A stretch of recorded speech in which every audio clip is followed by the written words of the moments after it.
you guys have a family water supply? Yeah, so Like, how does this happen?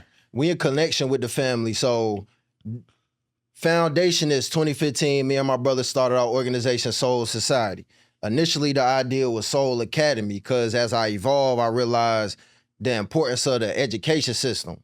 When I left high school and went to college at A&T, and I was going for computer technology, but matter of fact, in high school, we'll do the career analysis test, and they will spit out all your recommended jobs. I just scroll down to the end at the salary. So I see technology as a good bubbling field, and you can maybe get an entry at $100K or something like that. But I had that first semester in college, I had like 3 computer classes, and I realized I was not about to be at no computer desk for the next 20, 30 years. But I had this African-American experience class, and it taught me all these deeper parts about our history and who we are, what we overcame, who we were before we were colonized, before we were enslaved.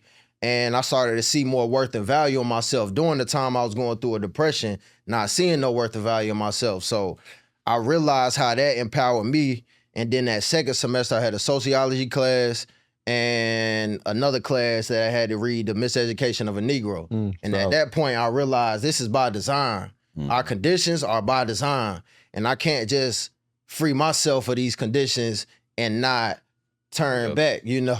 And another part of that depression was wanting to go back. But I realized I can't go back in time, but I can reach back and put the younger kids on the information that I wish I would have had when I was younger.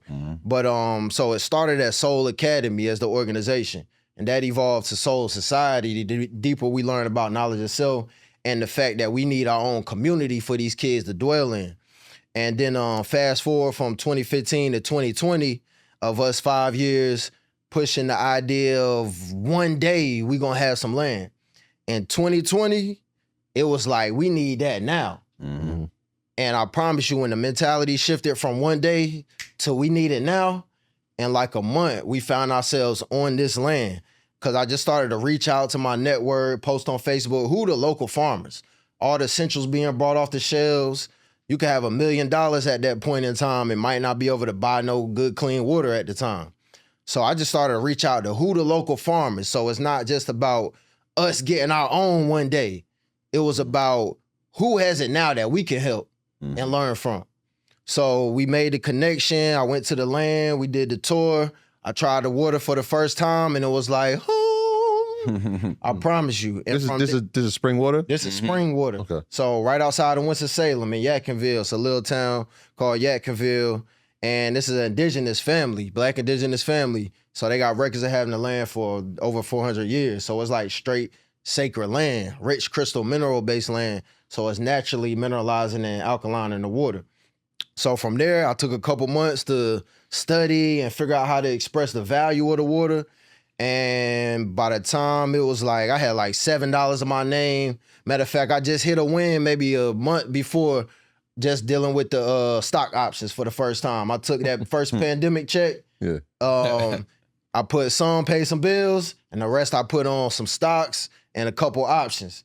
And I was about to cash out my portfolio. And I was like, all right, I just bought some food for the crib, got a roof over my head, got some gas. I don't need to like panic right immediately. And I promise you that next day after I was about to cash out my whole portfolio, my stock was up like 800%, you know? And then that next day it was up like 1,000. And I probably made like 2,500 off the stock options that week. So that bought me like another month. Fast forward, I'm back down to a few dollars in my name. And I spent some of my last money on gas, food, and I took some of that gas and went to the land to just give my labor. I ain't asked what I'm gonna get, I just went and helped them. They had 2,000 gallon orders that week. I just helped package up, load up, and by that second day, they gave me 20 gallons. And I'm on the way home thinking I got something, like how I'm gonna get these 20 gallons off. By the time I got home, I took a couple news clips we had from being the first Black-owned water company to get into the Walmarts. And I reposted them joints. Them 20 gallons was sold in like an hour. All right, so hold on real quick, because the family that's on the land, are they processing this mineral water? Yeah. We got the bottling on the land, but then right like 20 minutes from the land, we got like a mass production factory. Got you.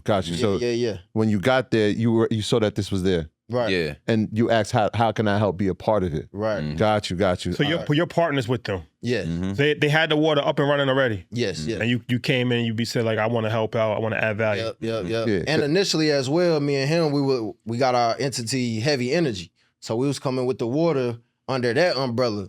But it was like the certain processing that it was taking, it was like, I need to jump off now. All right, so y'all had a water situation. Nah, we had an idea. To come up with our own We water. actually well, before that we weren't, when we were looking for the land. Yeah. We had no idea or vision of water. We were just thinking land, somewhere where you can farm, somewhere where you can teach young people to be self-sustaining. Because as adults, you sometimes got so many more responsibilities that you don't have that time to put in. Get to the land. There's water. Wasn't even thinking of water. Water appeared. And it was like, oh, this is a whole nother lane. And we began plotting and planning on how we was going to do this, and that. And it's like, we don't got time to really try to make it perfect.